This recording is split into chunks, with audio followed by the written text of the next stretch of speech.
नमस्कार साथियों, स्वागत है आपका एक बार फिर से हमारे YouTube चैनल पर। और आज हम इस वीडियो के अंदर बात करने वाले हैं शेयर मार्केट की आज की बड़ी बातें, बड़ी न्यूज, यानी कि 10 पॉइंट बताएंगे आज हम इस वीडियो के अंदर, जिससे कि हमें ये मालूम पड़ेगा कि मार्केट में आज गिरावट देखने को क्यों मिली है, क्या क्या रीजंस हैं। अभी दोपहर का समय हो रहा है और मार्केट अभी कुछ ही मिनटों के अंदर मार्केट बंद होने वाला है।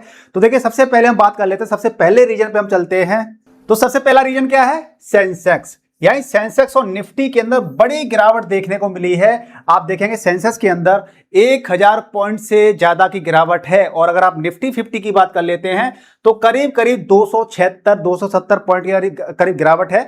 अभी मार्केट लाइव है तो मार्केट में ऊपर नीचे गिरावट अभी और भी हो सकती है जब तक आप वीडियो देखोगे, यानी कि आप इसके अंदर देख सकते हो काफी बड़ी गिरावट देखने को मिल रही है। अगर हम बात करें निफ्टी के लेवल की बात करें तो 23,800 23,850 के आसपास का मार्केट के अंदर इसका लेवल है। अगले हम पॉइंट की बात कर लेते हैं कि ऑयल, क्रूड ऑयल के प्राइस लगभग $105 प्रति बैरल के ऊपर पहुंच चुके हैं, जो कि काफी ज्यादा चिंता की बात है। ब्रेंट क्रूड ऑयल $105 पर बैरल के आसपास पहुंच गया, यानी कि $5 यानी 5% से ज्यादा का इसके अंदर उछाल देखा गया है।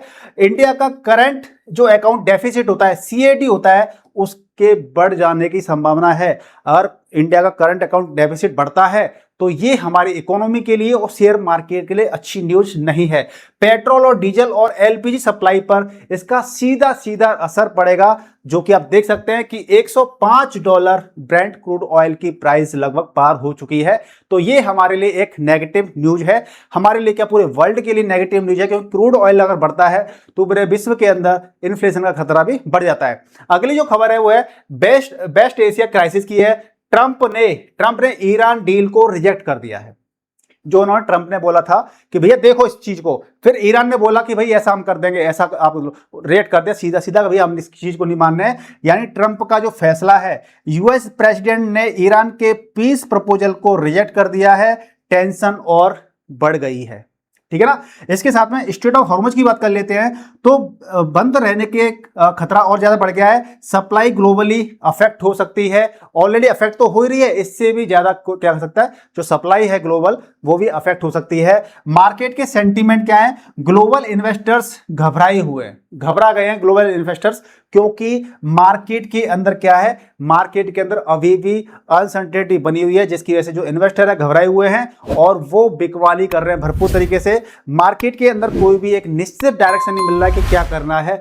मार्केट में पल पल पर हालात बदल रहे हैं, माहौल बदल रहा है। अगली न्यूज की बात हम कर लेते हैं तो पीएम मोदी जी ने कल क्या किया था, एक कॉल की थी और उसके अंदर उन्होंने बताया कि हमें क्या क्या कम करना है, पेट्रोल और डीजल, यानी कि जरूरत के हिसाब से ही हमें उसका यूज करना है।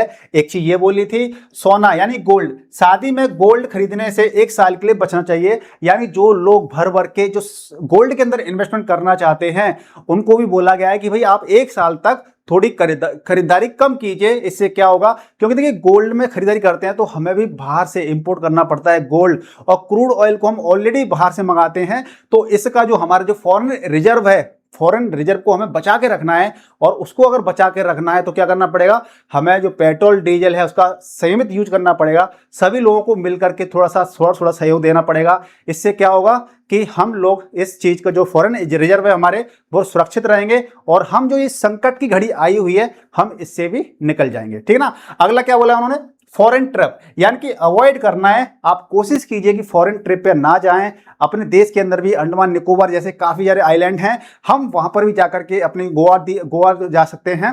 तो ये भी आप कर सकते हैं इंडिया के अंदर ही। तो ये एक ऐसा नहीं है कि आपको थोपा नहीं जा रहा है, आपको एक राष्ट्र के लिए संदेश दिया है कि भाई आप ऐसा कर सकते हैं, सहयोग कर सकते हैं। केमिकल फर्टिलाइजर, यानी कि जो फार्मिंग में केमिकल फर्टिलाइजर यूज करते हैं उनका भी संयमित इस्तेमाल करना है। ऐसा पीएम मोदी ने क्या किया है, एक आपसे रिक्वेस्ट की है, सभी से रिक्वेस्ट की है।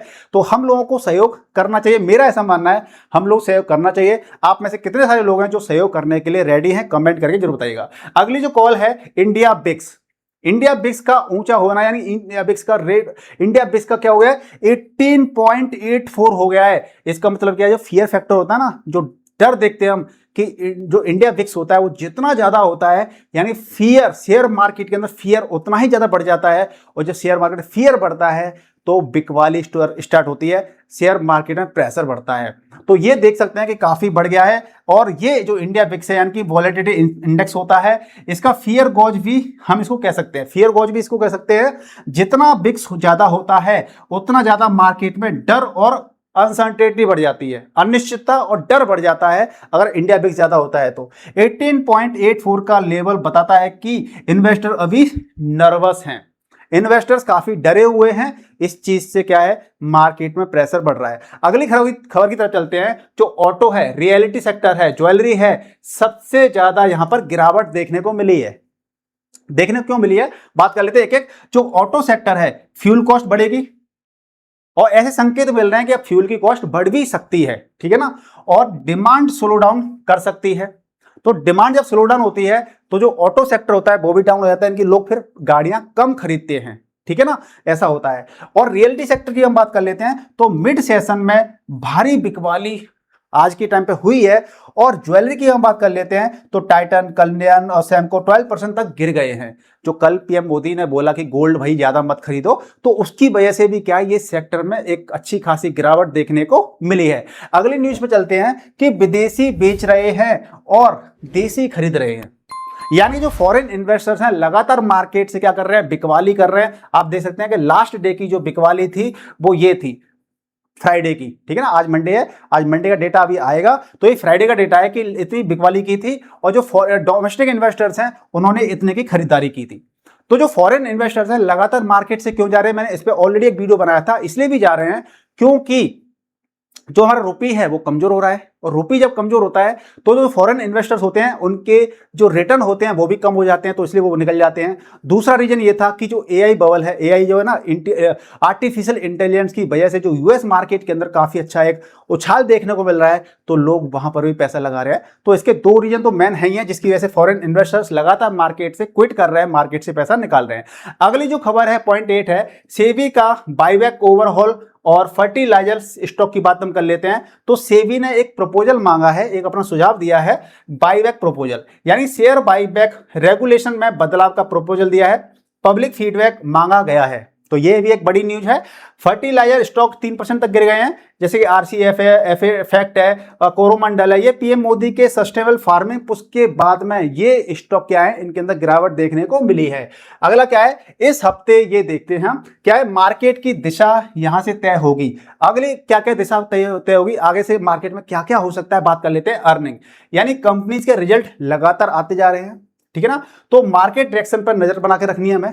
क्या करना है, तो लगातार जो मार्केट के जो क्वार्टरली रिजल्ट्स आ रहे हैं उन पर नजर बना के रखनी है, और इसकी वजह से मार्केट में थोड़ी सी, अगर मार्केट अच्छे रिजल्ट आते हैं ज्यादातर कंपनियों के, तो मार्केट में थोड़ी सी ये कह सकते हैं ना, एक राहत मिल सकती है, ठीक है ना। क्रूड ऑयल के प्राइस अगर $105, जो क्रूड ब्रेंट ऑयल है ना, उसके प्राइस अगर $105 से अगर नीचे आ जाते हैं तो इससे हमें क्या होगा, इससे हमें थोड़ा सा रिलीफ मिलेगा, ठीक है ना। एफआई स्लो, अगर विदेशी इन्वेस्टर कब वापस आएंगे ये भी हमें देखना पड़ेगा। जैसे ही अगर फॉरेन इन्वेस्टर से वापस आना शुरू कर देते हैं तो हमारे जो शेयर मार्केट के लिए एक खुशखबरी होगी और यहां पे हमें बूस्ट मिल सकता है। जो बेस्ट एशिया टेंशन है, ईरान यूएस डील होगी या नहीं, जिस पर सबकी निगाहें हैं, और अगर ये डील होती है तो इससे पूरे विश्व के अंदर एकदम से पासा पलट जाएगा, सारी चीजें पॉजिटिव हो जाएंगी। हमारी इस वीडियो की जो लास्ट खबर है इसकी बात हम कर लेते हैं। एक्चुअली लास्ट यही थी, पॉइंट 9 और 10 यही वाले हैं। तो ये हमारे कुछ 10 पॉइंट्स थे जो कि वीडियो के अंदर आज हमने आपको साथ शेयर किए हैं। आपकी राय क्या है, आपका क्या मानना है, आने वाले समय के अंदर क्या स्थिति बन सकती है, हमें क्या करना चाहिए। कोई भी नया इन्वेस्टमेंट करने से पहले बहुत ही सोच समझ के, बहुत ही काफ़ी रिसर्च करके हमें करना चाहिए। तो आप अपनी राय जरूर दीजिएगा कि मार्केट के अंदर हालात कैसे हो सकते हैं, और आपको वीडियो कैसा लगा हमें फीडबैक दीजिएगा। जल्दी से इस वीडियो को लाइक कर दीजिए, शेयर कर दीजिए, चैनल पर यदि आप नए तो चैनल को सब्सक्राइब कर लीजिएगा। मिलते हैं नेक्स्ट वीडियो में, तब तक के लिए गुड बाय, टेक केयर, जय हिंद।